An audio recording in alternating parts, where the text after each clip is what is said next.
Hey everybody, wanted to make a video offering some of my personal thoughts and speculations on Games Workshop's newest up and coming project, Warhammer the Old World. Just to give a quick little reminder to anyone watching that might not know, this is going to be coming out supposedly the first quarter of next year, and it's going to be one of the first projects that Games Workshop's going to be releasing. And it's no secret that I'm obviously a big fan of Warhammer Fantasy and really having high hopes. I'm trying to keep them a little bit tempered because Games Workshop has kind of changed their direction a little bit over the years, but I'm still trying to have some hope and excitement about this new game. I'm really hoping it can capture some of the atmosphere and feeling of probably one of my favorite tabletop games I've ever played. Some of the first little bits of news that we got about the game was what are going to be the primary factions that Games Workshop will be focusing on first. And, at first I kind of thought the pickings were slim on this, but now that I'm kind of looking back on it's a pretty healthy roster. Bretonians and Tomb Kings, though, they are definitely going to be the poster boy factions, it seems like, at least for the initial launch of the game. And you'll definitely notice there are kind of some staple classics of Warhammer Fantasy missing from this primary faction list. Mainly the ones that come to my head are Vampire Counts and Skaven. But Games Workshop has said those factions are going to be further down the line. Nothing's going to be abandoned. And in fact, we're going to be getting new factions much, much further down the line. So don't worry if you're one of those players. Eventually, there will be new stuff for you, I assume. At the very least, they have said there's going to be initial support rules, so you can still play those factions. I just think they are kind of letting you know off the bat. It's going to be a little bit further down the line before you get any new tricks and toys to play around with. Additionally, we got this faction kind of overview thing. It seems pretty straightforward. Yeah, Empire, Wood Elves are going to be on the good side, and Chaos and Beastmen are going to be on the evil side. But there is actually a little bit of new information to be found here. It seems like, in terms of the setting of this era, Tomb Kings are going to be treated as quote unquote evil faction. In the past, Tomb Kings had actually kind of been a bit more of a neutral faction, to be honest with you, at least like in 8th and kind of 6th edition when I was playing the game. But that's a little bit of new information. And I do have the chart up here, so you can plan with your buddies what kind of teams you're going to be forming and how your factions are going to be looking going forward. My personal play group, it's always me and one other guy playing good, and then we've got 3 or 4 players that are always evil factions. But looks like there's going to be one more good faction than evil, so we'll have to see if that's the case when Warhammer the Old World comes out, if we have a balanced roster or if it's evil dominant in my player community still.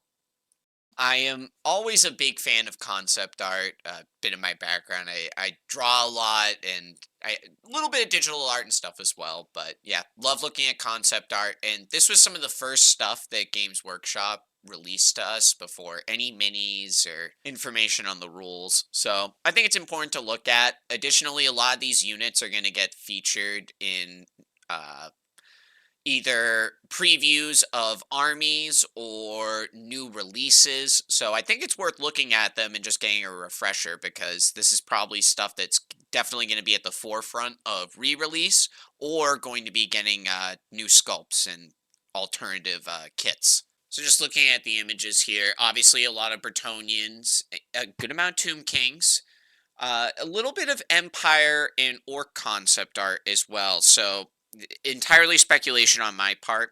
If I had to guess, we're going to be getting previews of the Tomb King release box that's basically going to match the Bretonian one that's been announced and shown. I'll have images of that near the end of this. But if I had to guess, after those two factions are kind of dealt with, we'll be getting either some kind of Orc versus Empire expansion box, or maybe that'll be like the next theme or setting of the story. But either way, I think those are going to be like kind of the next factions that are dealt with after the Bretonian Tomb King release. Additionally, we got a bit of concept art for Kislev. So I know I mentioned that's a future project. Just kind of cool to see. Games Workshop is thinking about it. The cynical side of me did kind of notice that the release of the Keysliv information and Cathay stuff was coinciding with Total Warhammer 3's release. So I don't know if they're just kind of trying to capitalize off the hype of that. A lot of the old world stuff I kind of think's based off that, but again, I don't know if that's just me being cynical or not. Either way, they're both cool factions, and I would fully welcome seeing them on the table. So I would love to have those projects get done at some point down the line. Also, fan projects like Warhammer Army projects, and there are a couple other ones, and also, Creative Assembly have done a great job at fleshing out both of those factions rosters. So I don't think it's a whole lot of work on Games Workshop's part. All the assets are already there to make two brand new, awesome factions. I mean, they also used to have a little army supplement thing for Kislev to form the foundation as well. I mean, that's what a lot of these uh, people have based the armies around, and they just expanded from there.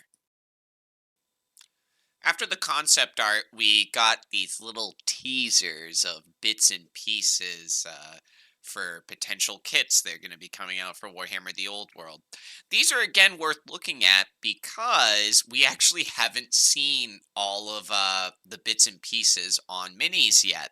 Some of them we have, but some of them we haven't. The Bretonian helmets are what came to my mind right away. I have not seen all of those used yet.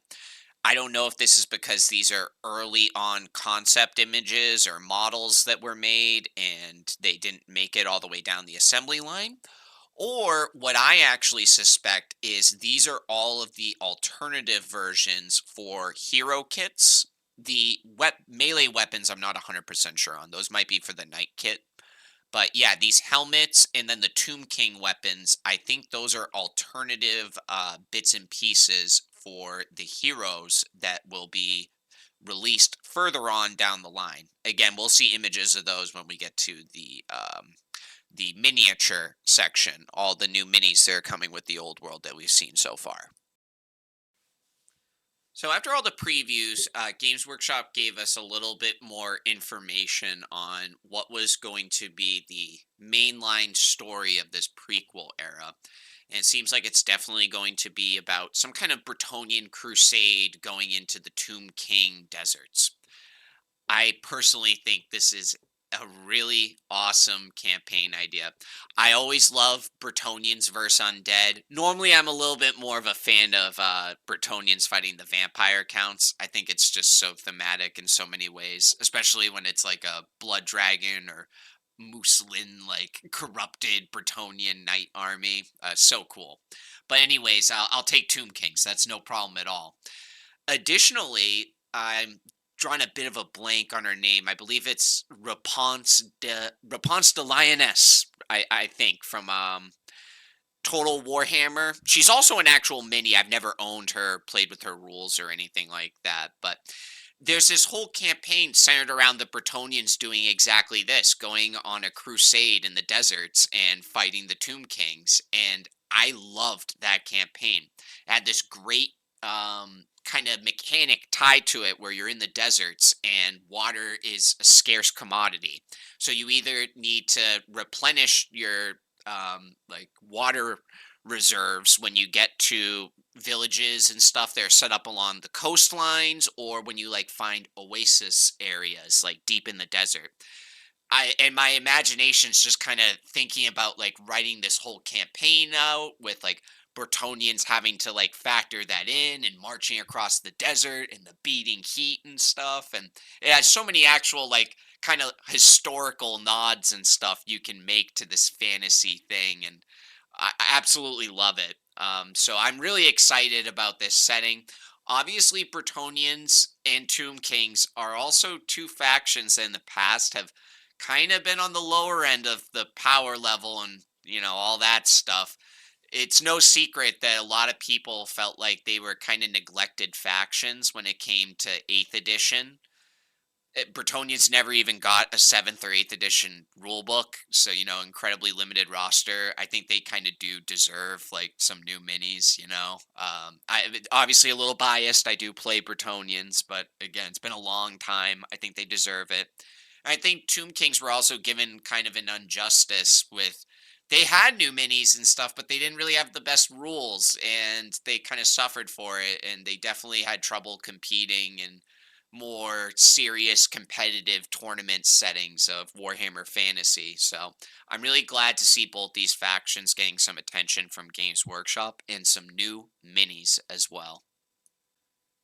So after we got some news on the setting, Games Workshop showed us a lot of old minis making a comeback. There's a little bit of caveat that's going to come down the line with this news, but the first thing I want to cover is the re-release of all these old kits that we haven't seen in years. As I mentioned, this is probably one of my favorite tabletop games. So a lot of these kits haven't been in production for I don't know, like 10 years now. Some a little bit less, but some a little bit more. And it's very exciting to see these come back into the Games Workshop production line because the resale on these models, the prices on them have all gone up. I know Games Workshop prices have gone up over the years, like more than just inflation. Like the price of minis have gone up, folks. But yeah, the third parties selling these minis, they're no longer in production. A lot of them are just going even further in value. So I'm really excited to get these at a like consistent rate, as in like I don't have to scour the depths of the internet to find like cool Slayer models that are that aesthetic I really like. I know some people like Avatars of War make alternative versions, and I like those ones, but I don't want like just those, and like they're okay, but I really like that Games Workshop 90s, early 2000s kind of style of Slayer quite a bit. I'm not really a big fan of their new ones at all. So, like, yeah, having the option to get those again, extremely excited about that. Sword Masters of Hoeth, like in the image there, really excited to be able to get stuff like that again. It's great news. Additionally, something else I'm going to be talking about when we get to the new releases for Bretonnia further on down the line. It seems like Games Workshop has good intentions for the most part when it comes to releasing these kits in terms of the quantity. You don't have to worry about getting Sword Masters of Hoeth in boxes of 5. In fact, I think they're going to be, at the very minimum, maintaining their standard number of like 10 in a box. When it comes to core infantry, that's where the real good news comes in and the good intentions. I think Games Workshop is planning on selling us boxes of 20, if not 30, for our infantry units. So, there's no need to buy like two boxes to get one healthy unit going or have like, two pretty decent sized units, depending on like what army you're playing and what type of, army composition you want. But yeah, I think that's very good news. We don't know how much those boxes are going to be running for, like if there's going to be a big price increase with those extra minis. But in general, when I saw that, I was excited to hear that.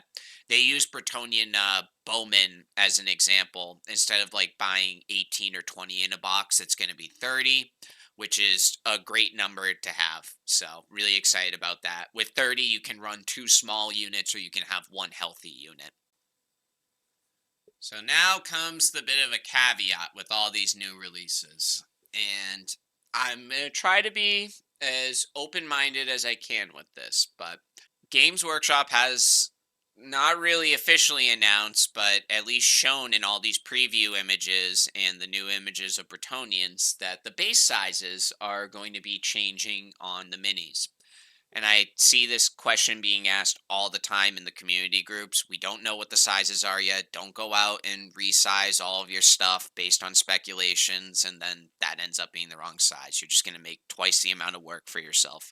Be patient and just wait. Anyways, yeah, we got a general base size increase across the board. You can see in a lot of the preview images here. I own those exact same Slayer models that were just featured in the Dwarf Army. I can tell you for a fact they're a lot tighter than that. It looks like they're on 25 millimeter instead of the standard 20 millimeter. Now, from a hobby point of view, just entering in, I think this is a good thing for the most part. I think that Warhammer Fantasy and scale creep is kind of scale creep's been a thing, and it's affected Warhammer Fantasy in the sense that the bases have been getting tighter and tighter, your units have been getting tighter and tighter, and the game's also just kind of grown in scale. So I think that having a little bit more hobby space to work with for your minis is a good thing. Now, what I've been doing a lot as a hobbyist is making kind of creative unit fillers and stuff to space out my infantry and units in really dynamic ways. And I actually really love doing stuff like this. And I think it still has a place with these larger bases. But yeah, it's kind of just like I basically have been adapting to this larger scale creep in that way. But I think that the larger bases is a better approach. I will say, obviously, larger bases, units are going to have bigger footprints, and these kind of like get into a bit of the cons of the larger bases. These bigger footprints could kind of affect, oh, there's a choke point. Now I can only get like one or two less guys than I would have been able to originally through there. Terrain has always been kind of a tight thing with Warhammer Fantasy, where some people love it, some people think it doesn't have enough effect on the game, and I don't think having bigger bases is going to help terrain's influence in a Warhammer Fantasy game. Additionally, when it comes to just playing like Mordheim and other games like that, if you use your square base minis for the games, the smaller base footprint is normally better for like big urban battlefields like that. So I think it's a little bit less user friendly in that way as well. But overall, it is a nice opportunity for people that are approaching the game from a hobby point of view and want to have some nice base area to display their minis. And if you ever had units that were a little bit too tightly packed, my Slayers are definitely a little bit guilty of that. Now they'll have a bit of breathing room if you decide to put them on these new bases, which is going to be going into my last little caveat with this. I don't exactly know how Games Workshop's going to handle this in a clean way, but they have said you do not need to worry about rebasing your minis, folks. Yes, that's right. They have said you will be able to play with your old base sizes, no problem at all. I know they said this with Age of Sigmar as well. I'm not really a big Age of Sigmar guy, so I can't really comment on this too much, but I think that's one of those games where they said that, and then like eventually you kind of had to switch over in later editions. So I don't know if the old world is going to be like that, where in these first couple editions they're like, yeah, it's fine, just play with whatever base size you had your guys on. You don't need to rebase them, and then you play in tournaments way further down the line and people realize how to take advantage of stuff like that. And then it needs to get regulated and yada, yada, yada. Eventually, like everyone's got to conform to the new thing. So I don't know if that's going to be the case, but I could kind of see something like that happening. Either way, Games Workshop has said at the release plan, there's no need to rebase your guys. You can work with what you have already. So that I take that as good news. My plan, if you're curious going forward, is when I get the new Bretonnian box, which I'm just hoping I'll be able to afford whenever it gets released. I'm gonna build those with the new bases, but all my old stuff is going to remain the way it was. Just way too much work went into it, and I am not really in a position to spend insane amounts of time on rebasing everything. So yeah, everything's going to be staying the way it is. Also, you never know, I might not end up liking the rules or something for Warhammer the Old World, and my community ends up just playing 8th edition anyways. So yeah, I plan on making my new Bretonians on the new bases, and maybe my new armies if I end up liking Warhammer the Old World a lot. Any new armies I make for that game will be on the new bases, but all my original stuff's going to just stay on their old bases, and I will be perfectly happy with that. And I hope that the game is able to support that in a clean and fun manner. So now we get to the really good stuff, all the new releases for the miniatures that we've seen with the Old World. The first two things that we got, and this was probably like 3 or 4 years ago now, was this on foot Bretonnian paladin hero and this Tomb King Lich Priest. I'm not sure if it's actually a Lich Priest or not. I've never been a Tomb King player, although I do think they are a cool faction. But yeah, these are the first two heroes that we got previewed. Again, I'm not a huge Tomb King player, so I can't really speak on it too much, but I do really like the mini. It captures all the aesthetics of Tomb Kings quite well. And I really like the red and blue kind of color scheme that they've picked for the Tomb Kings. And you can see that in some of the concept art as well. So I assume that's kind of going to be the going forward color scheme. And then obviously gold has always been a thing for Tomb Kings, so I'm not surprised that that's also one of the primary colors there. So yeah, Tomb Kings are looking really nice. I can comment a little bit more on the Bretonnian though, because I do actually play that faction. And this seems to be a theme that they're going to be capturing with Bretonnians and their new units. They are definitely giving attention to foot knights, which I really like. In the past, you had to take Virtue of Empathy, and it was like the only way you could take a Bretonnian paladin on foot. So I'm curious if you'll have to take that virtue still, but regardless if you do or you don't, I really, really like this mini. I have always been a sucker for the antler helmets on the Bretonnians. I mean, who doesn't like a cool two-handed sword? And yeah, just like his armor, everything about this guy, just so cool.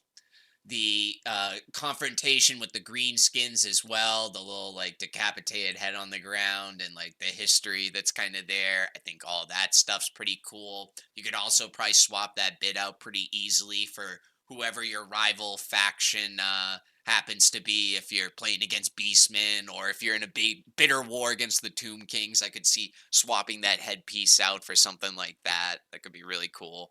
So for a while, we didn't really get a whole lot of minis. It was literally like a quota of about one new mini per year in terms of news for Warhammer: The Old World. So yeah, they announced it in like 2019, and I think until the end of this year or like late summer, we had seen a grand total of 4 minis.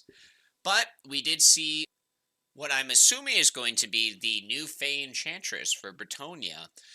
Again, I don't know if this was exactly the next release in chronological order, but I do know that she came out before the big Bretonnian box release, so I figure I'll talk about her now. And yeah, she is quite stunning, if I'm being honest. Games Workshop's always kind of struggled with capturing female models in the past. I don't know, they've always come out kind of looking a little bit weird. Some of the I think it's called like Clan Escher or Gang Escher or something like that. It's one of those 40K like city warfare gangs. Some of those ones look pretty decent, but yeah, in the past they've always kind of struggled with it.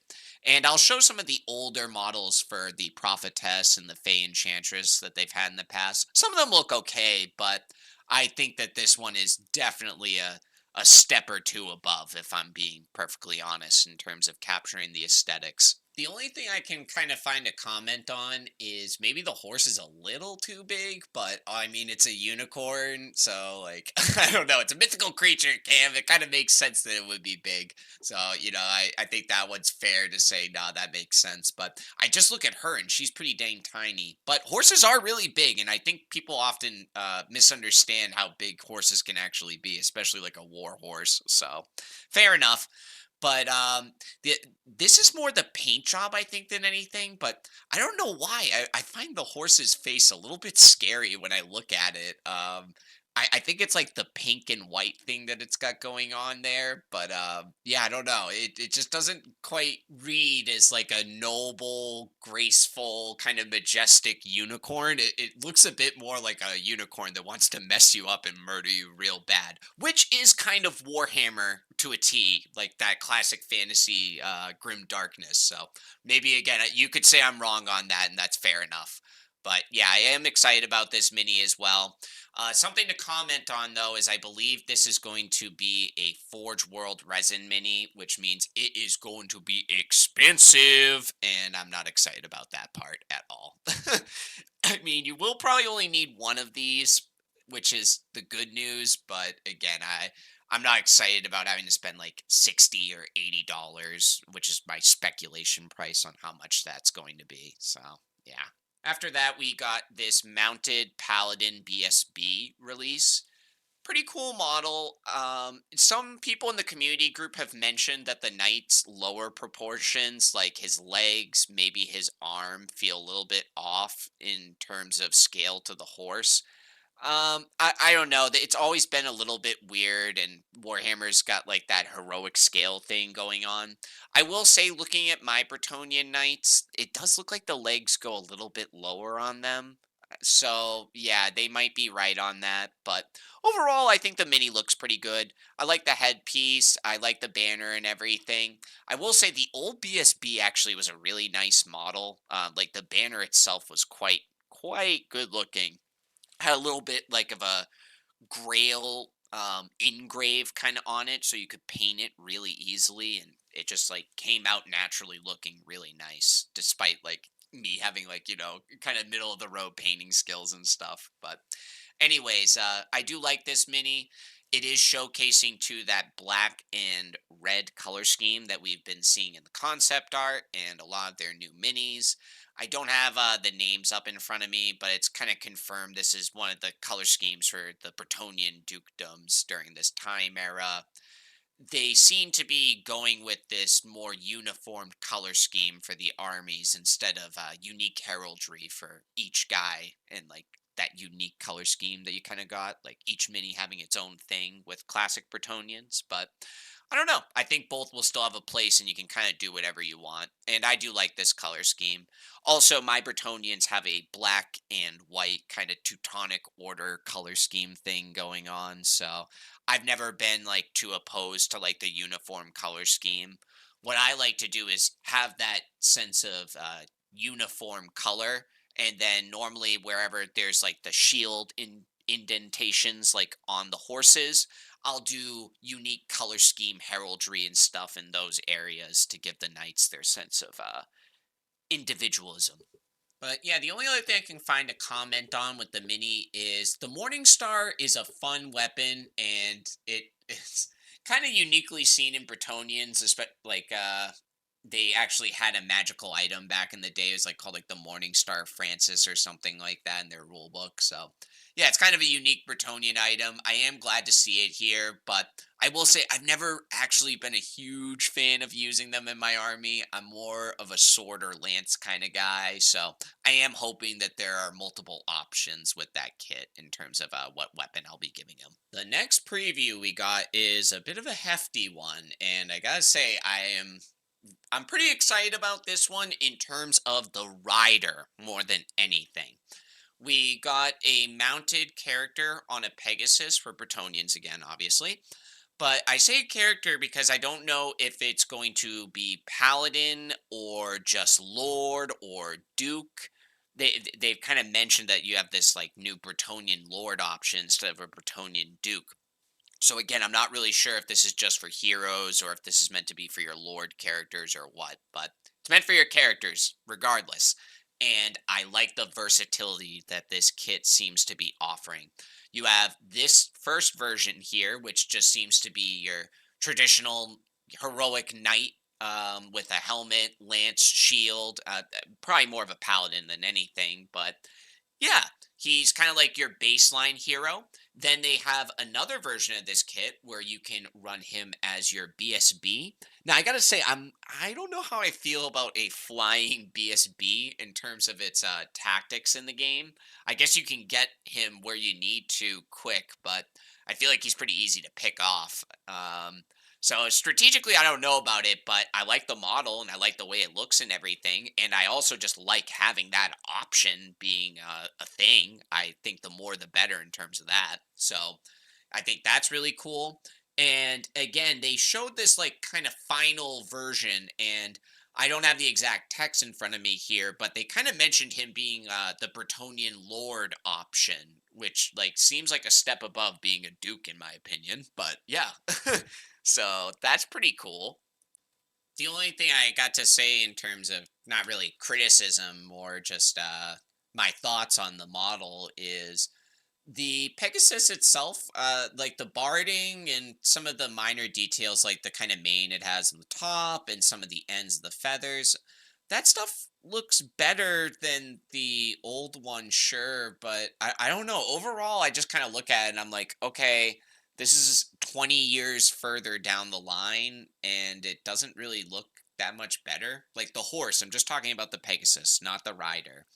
And again, I'm not trying to be mean with that. Like, if anything, I'm trying to say, like, I think the old ones actually just were really solid models, to be honest with you. Like, yeah, I don't know. I mean, maybe they just really, there wasn't much to change or improve on. So that's just kind of my thoughts on that. I think it's more about the rider that I get excited about when I look at this versus the Pegasus. It just kind of looks to me like the Pegasus got a little bit of updating, but in my mind, it just doesn't read as like this is 20 years of progress on a Pegasus. Continuing on with that Foot Knight theme, our next release was another BSB, but this time a foot version, which is something again we've never seen with Bretonnia. I love having all these options for my BSB. Pretty cool.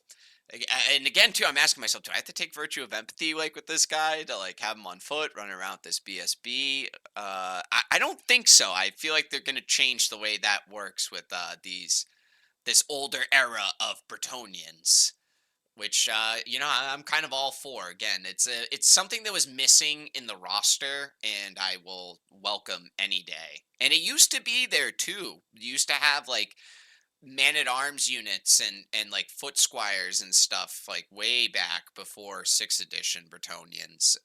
And it's something even Creative Assembly added back into the Bretonian roster in Total Warhammer. So even they noticed it was missing. So I'm really glad to see that that's going to be a focus here. Again, we're seeing that black and red color scheme. I like that he has a sword. And yeah, in general, I think it's a good looking model. It Not everything needs to be like insanely flashy or anything. I actually like how kind of tempered this model's release was. The banner isn't like flailing about in the winds really dramatically and stuff. Like, no, everything like takes up like a very conservative amount of space here. The knight and everything looks really solid. Just a good model. Excited for this one.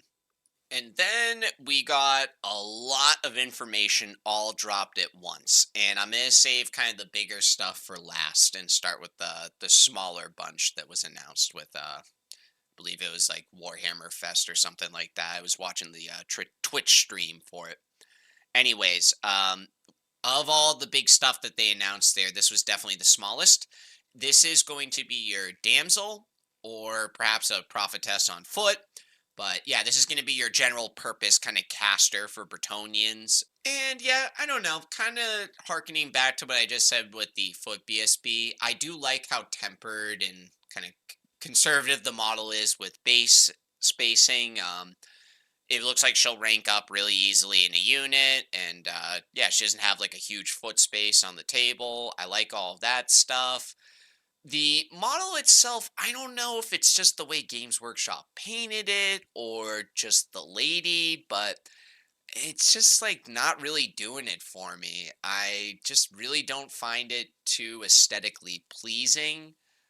Maybe it's like her hair or something. I really don't know what it is, but yeah, out of all the stuff I've seen, this is kind of the one that I'm the least excited about. But again, kind of talking about those principles that I liked with the BSB, I do think this model hits all of those right on the head, and I like it for those reasons. It's just aesthetically, I don't know, it's just really not doing it for me. But despite that kind of low in all the releases we've gotten so far, we kind of plateau on the ultimate high here with the Foot Knights. This is definitely the big thing for Bretonnia. To be honest, I was a little surprised we didn't get like a new knight kit or even a new man at arm kit or anything like that. But the foot knights, I'll take it. Number one, it's a new unit. It's something I already mentioned is sorely lacking in the Bretonian roster. They needed some kind of harder hitting or at least better holding infantry unit to accompany the peasant blocks, and this is going to be that. It's exactly what I think any Bretonian player would be looking for, and I'm really excited for it on that alone. But the other thing that I'm excited about for it is the kit bashing potential that this has. I think Games Workshop even mentioned it on the stream, but yeah, I'm just looking at this and thinking, all right, if you guys aren't going to release a knight kit, I can at least use this to give my knights like an updated look of aesthetics. I've already been using like all kinds of 3D bits printed off of Etsy and third party kits. I'd use like Fireforge, like Teutonic Knight helmets and stuff, and mix that with my guys. And again, like I'd use 3D printed lances and like holy like Roman Empire shields and stuff to give like that Teutonic order like aesthetic to my knights and stuff. So I love this, and I think that it just gives so much creative potential for using all those old kits again. You could use it with your Pegasus Knights, and already the Bretonian kind of roster that they had, everything was built on like just this one single knight kit and using it for like so many different things. Questing knights, like you could basically just use it for your Grail Knights because the Grail Knight kit like really wasn't that different from your Knights of the Realm. So I'm looking at this and just seeing so much creative potential, and I really am looking forward to that and just all the kit bashing that I'm about to do when this kit finally gets released. Some speculation that I've heard amongst the community too. I'm not 100% sure, but we in the picture there we might also have a female knight, which isn't a first. I was mentioning Rapunz earlier, but kind of cool that they're mixing in some female knights in the units. I'm all for it.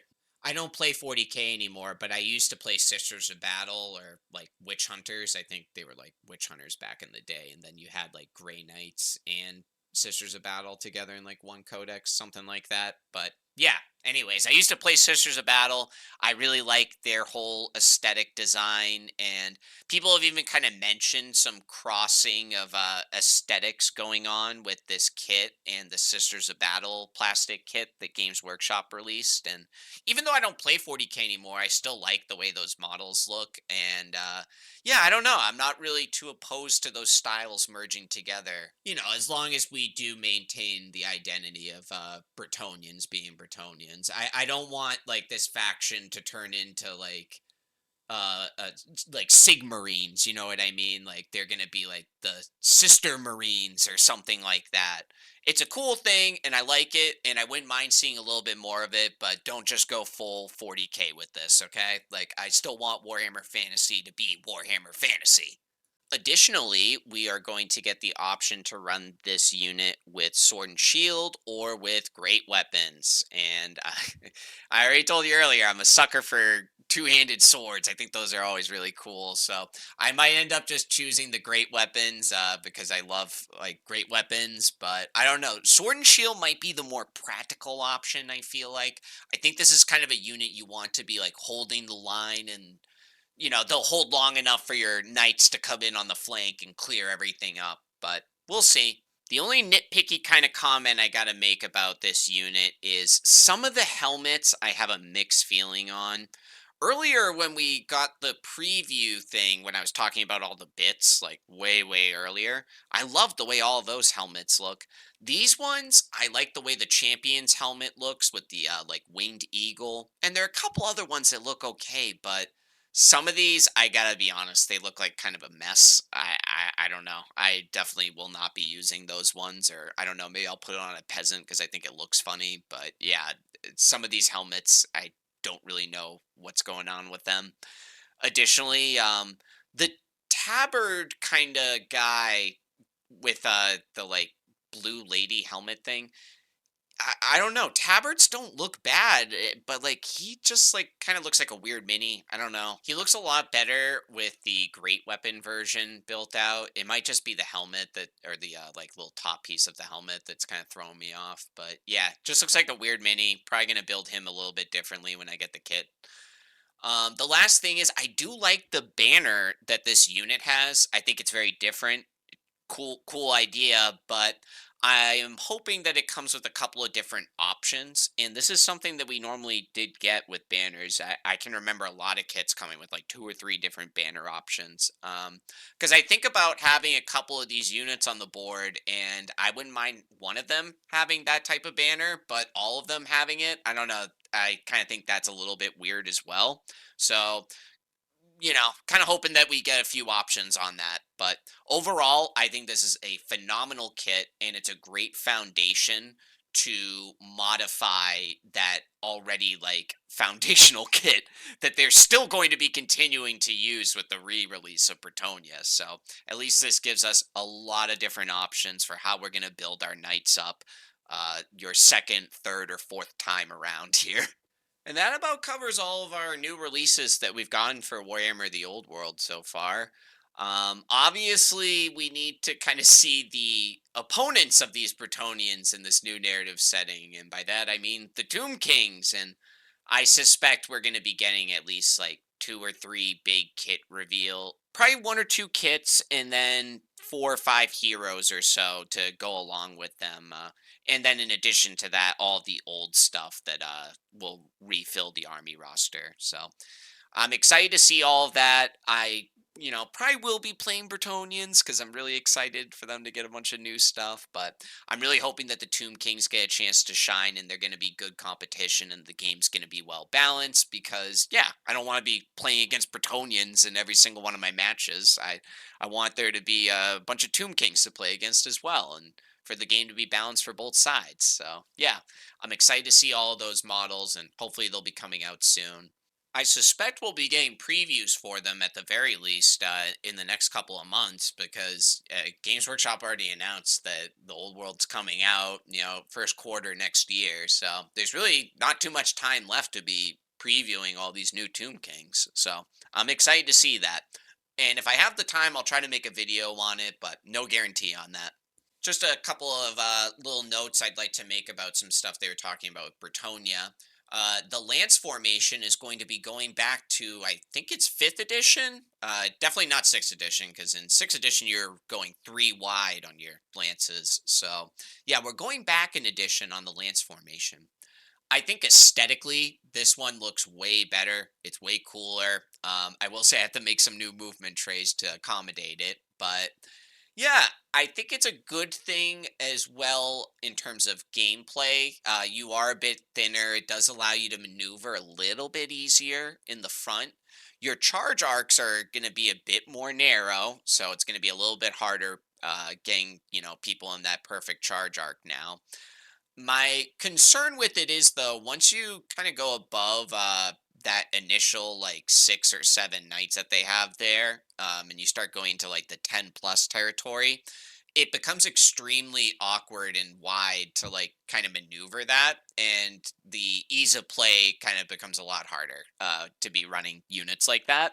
Maybe that's a good thing in terms of like gameplay balance. I know like Death Stars and stuff. People are always talking about that stuff. So maybe that's a good thing that they're going to be changing that up. But yeah, I will say when you kind of go a bit bigger in those formations, it does kind of get a bit more awkward on the tabletop. So I don't know. Something I hope Games Workshop's just kind of thinking about when it comes to running that.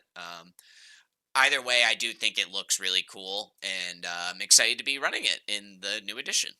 And then strangely, even though there's a lot of talk of base size increases, this one had me a bit perplexed. This was a base size decrease, and pretty much the only one I've seen across the board. And another reason I say, folks, you should probably wait until like everything officially gets released because they'll throw random curveballs at us like this. But yeah, for some reason, it looks like these are like either 25 or 30 mil cav bases here that they put Pegasus Knights on. I don't really understand why they did this because when that unit charges into close combat, I can tell you now on the base sizes that they already had, it's a bit awkward ranking them all up next to each other when they scrim into a melee. And with bases like that, I don't even see how they can get next to each other with wings like that. Yeah, it just doesn't really seem to make sense to me. I'm a little confused about that one. Maybe you can explain it to me in the comments. But yeah, that is definitely something to make a note of. And again, another reason I would hold off on doing any base swap overs until we actually get official information from Games Workshop. Additionally, the mounted paladin lord Pegasus guy I was talking about earlier in all the previews, he's on at least the standard size base for Pegasus. If not the bigger version that Games Workshop may or may not be releasing, but yeah, he's like on a big base, and then these guys are on the small ones. I don't know, a little bit weird. Is that just like saying like, yeah, these guys aren't going to be like working well together? I don't think they could join units even in 6th edition, but yeah, that might just be like a clear distinction that they're going to be two separate units or something. I'm not really sure. But yeah, something to make note of though that both of those things have two different base sizes even though they're both riding Pegasus. The last stuff that we're going to talk about is what I'm going to try and maintain the most cautious optimism on. And that is the rules and kind of little leaks and snippets that Games Workshop's given us on how this new version of Warhammer Fantasy is going to play. So they did show us the turn sequence, and when I look at this, I think everything looks good for the most part. They have changed one of the phases a little bit. Movement phase has been divided into two phases. Traditionally, during the movement phase, you would do, before any of your movement, you would do your rallies, you would test for animosity, stupidity, and all kinds of like little things that your characters kind of would have for like quirkiness to capture like their personalities. There would be some other things, like I already mentioned, like the rally stage and a couple of other things beyond just like character quirkiness that you would do during that early stage of the movement phase. But basically, what they're doing now is they're dividing that up. All of that is going to happen during this strategy phase instead. Now, on the surface, I'm actually really okay with this. I think that that is a much cleaner way of presenting all of these kind of little tests and things that players have to do at the start of their turn. Having it dedicated towards this phase that you do even before all of your movement makes a lot of sense, actually, and I think that's a good change. Now, the part that is going to kind of tag along with something I'm going to be showing a little bit later that I'm not necessarily against, but is a little different than most normal Warhammer games is you will also have like your commander's kind of abilities or your item's abilities, it seems like being activated during this phase. Another game I play is called Star Wars Legion, and this kind of makes me think of that. So in Star Wars Legion, you can like give your character like aggressive tactics, and then at the start of your turn or activation, like everyone who has an order token like gets a surge token. I'm probably botching that, but like I'm just trying to give some generals like examples here. So yeah, it seems very similar to that. Like there are all these abilities and stuff you can kind of trigger in Star Wars Legion that like occur during these starting activation phases, and you can kind of chain affect them to get like really good results. Um, that like not to say like you couldn't do some stuff like that in Warhammer, but when I look at this strategy phase and again that item that I'm going to be showcasing in a little bit here, it makes me think they're kind of going that direction. And again, I'm not opposed to that. It's just something different. And I'm curious how big a theme it's going to play in the actual new edition of this game, or if I'm just over speculating on what it's going to be.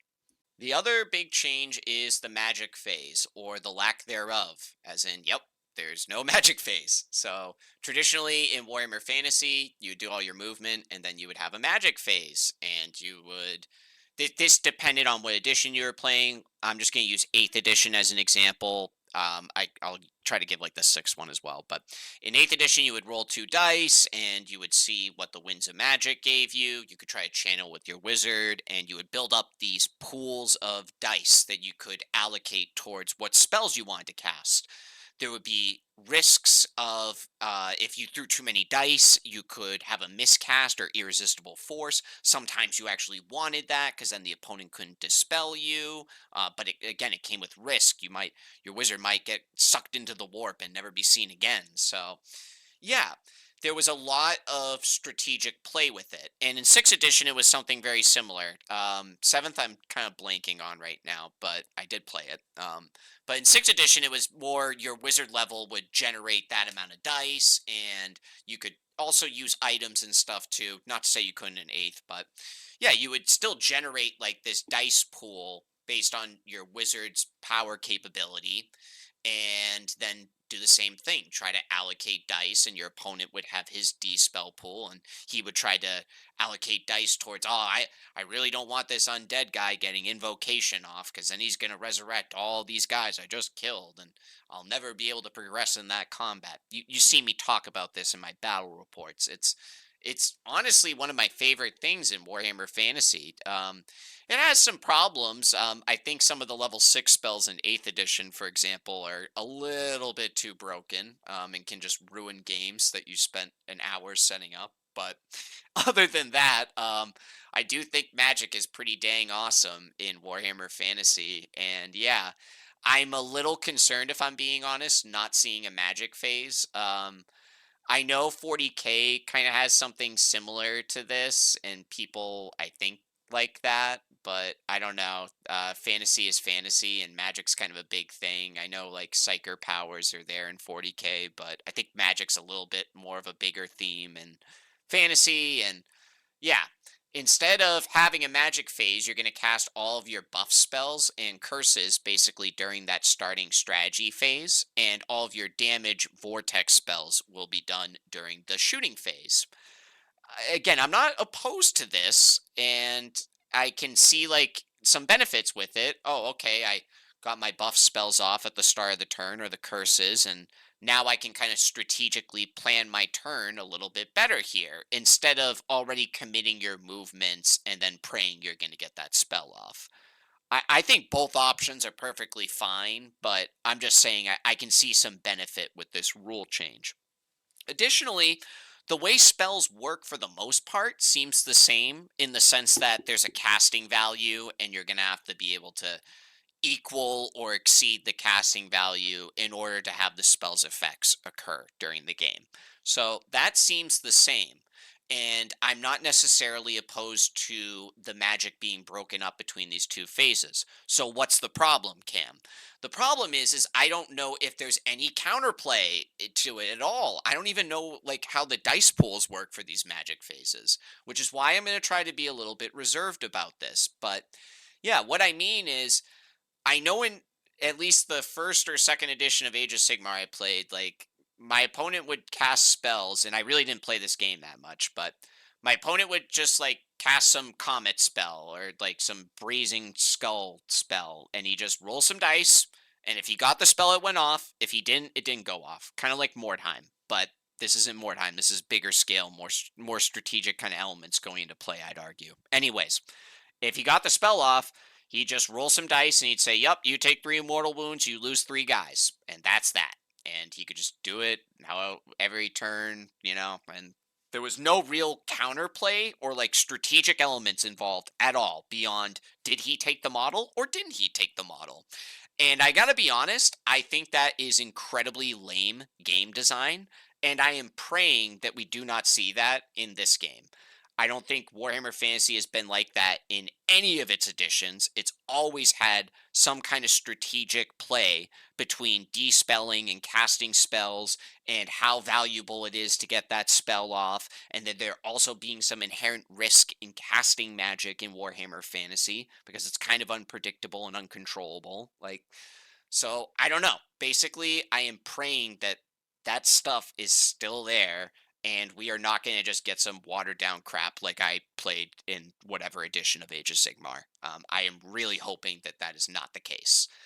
And again, I'm looking at this and there's nothing to say like you won't be able to despell and there won't be that strategic level to the game, but I don't know. There's also nothing to say that there is going to be that level of strategy. So I'm going to try to be optimistic about it. For now, everything looks in place for the rules, and I'm open to all the changes that they've announced so far. I would like to kind of see the fine caveats that go along with them, but again, optimistic for now. The very last couple of announcements Games Workshop recently gave us was on morale and a couple of clarifications on the magic phase, but nothing I need to go over again. But mostly morale and doing rally steps. Basically, if you are below a certain percentage, you'll have to make the rally step at a -1 leadership when it comes to like a fleeing unit.